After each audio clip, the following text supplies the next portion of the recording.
എൻ്റെ മോൾക്ക് 6 മാസമായപ്പോഴാണ് ഹസ്ബൻഡിന് ക്യാൻസർ വന്നത്. അന്ന് വേറെ ഒന്നുമില്ല നമുക്ക് മുന്നോട്ട് പോകാനോ നോക്കാനോ.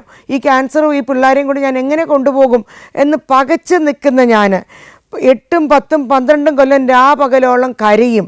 അച്ഛൻ അവസാനം ചോദിച്ചു, നീ എന്തിനാ ഇങ്ങനെ കരയുന്നത്? എന്നുവെച്ചാൽ ക്യാൻസറിൻ്റെ ട്രീറ്റ്മെൻറ്റ്, ക്യാൻസർ അവിടെ ഇവിടെയും ചാടി വരിക, ബോൺ ക്യാൻസർ.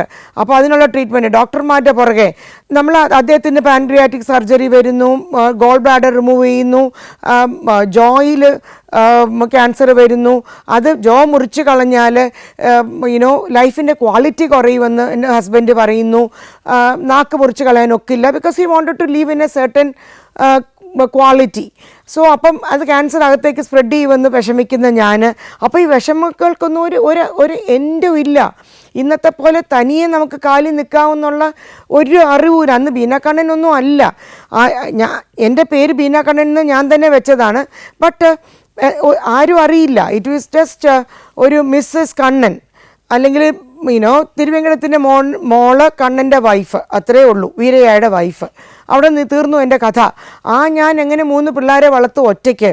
അന്ന് സമൂഹത്തിൽ എൻ്റെ അമ്മായിയമ്മയൊന്നും അമ്മയും അമ്മായിയമ്മയും ആരും ജോലിക്ക് പോകുന്നില്ല. റെഡിയാർ സമുദായത്തിൽ നിന്ന് ആരും ജോലിക്ക് പോകുന്നില്ല.